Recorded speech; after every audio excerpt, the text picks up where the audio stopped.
Hey guys, welcome back to another Star Wars Galaxy of Heroes video. This is Mace the Mobile Gamer thanking you for tuning in once again, and this time I am bringing you a character review. We're going to be looking at Darth Vader. I know when I first started this game, he's one of the characters that I really wanted to unlock more than any of the others. He's one of my most favorite characters in the universe, in the Star Wars universe, and I know there'll be a lot of other new starting players now who would be wondering, is Darth Vader worth all the work, the grind to get him? And when I do get him, will he be really usable? How can I use him? And so in this video, I hope to answer some of those questions. So let's have a look at the only way to get Darth Vader, and that is through your achievements. So you can see my next achievement is when I reach level 70, I will then unlock another 5 more Darth Vader shards. And you go on through the achievements there, and you'll find that there are other ways to unlock more shards as well. So it's quite a grind. It's a time-consuming, very long process. But if you basically just log in every day, you play the game faithfully every day, before you know it, you will be unlocking him. Let's have a look at his abilities. His first ability, Terrifying Swing. So he just basically deals physical damage to the target enemy with a 55% chance to inflict ability block for 1 turn. But Jedi targets cannot evade or resist the effects of this attack. So basically, Luminara is about to heal. You hit her with this ability, and she cannot resist it. She will be her abilities will be blocked for 1 turn. His second ability is Force Crush. So he does physical damage to all enemies, and he inflicts 2 damage over time effects for 2 turns, for 2 rounds. And I understand when this is fully leveled up, he will deal 3 negative effects. So this can be quite devastating when paired with his next ability, Culling Blade, his third ability. This is where he does physical damage to a single target, but the catch is this attack deals 30% more damage for each effect dispelled, and grants 100% turn meter on a finishing blow. So basically, this effect can be, this special move can be devastating and can one-hit any of your characters, so long as there are enough negative effects applied to your character. And so this ability and the ability before it go hand in hand. They really work together. The Force Crush and Culling Blade basically work together. And so this sort of leads us to, or gives us a hint as to, what other characters Darth Vader would be good with. So he would be paired well with characters that can do apply a lot of negative status effects to the opposing team, because he can then take this negative effect, turn it into raw power or damage. Now his leader ability, Inspiring Through Fear, Empire allies gain 22.5% offense. So it makes all Empire allies just that bit more stronger. So a fairly good leader ability if you have a lot of Empire orientated characters. Alright, so let's have a look at his synergies. Who would he really go well with?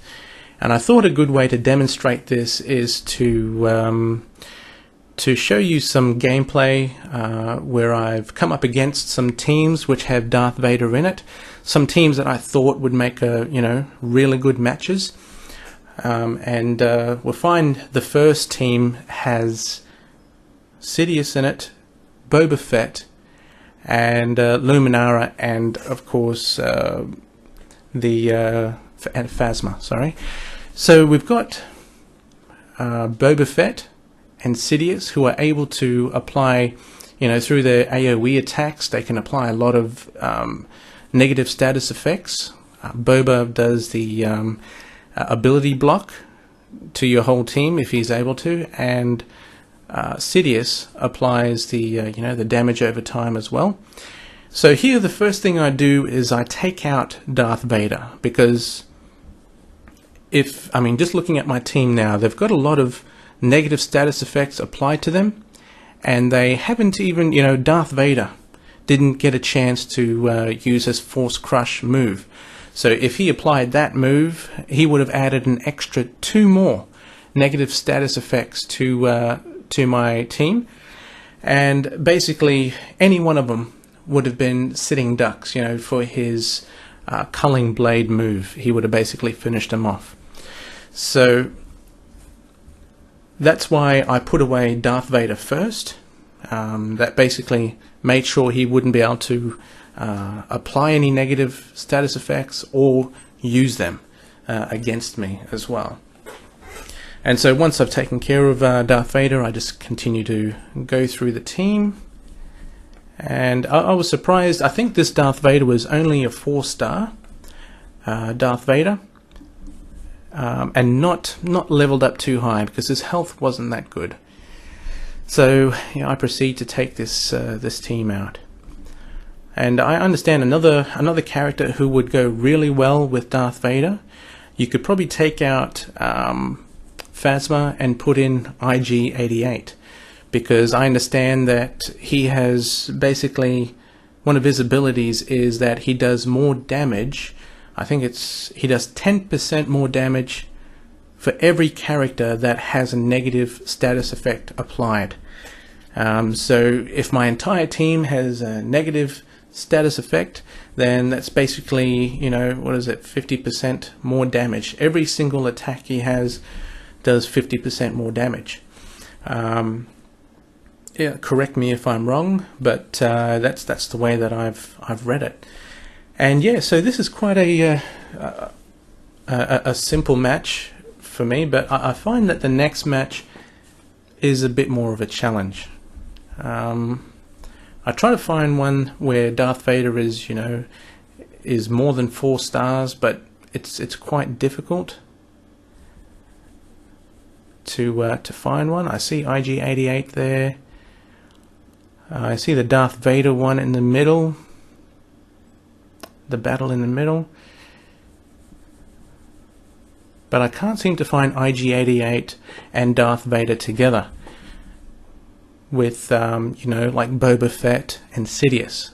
I believe that would be one of the best matchups. But if you guys have an idea for a matchup with Darth Vader, please feel free to let us know in the comments section below.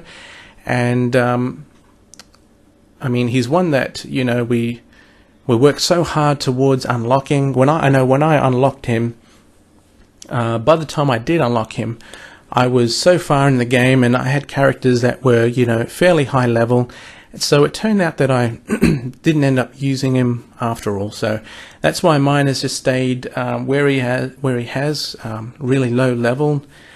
And here I think that I've taken care of Darth Vader. He's out of the picture, but old Darker, just brings him back to life again, and he's healed.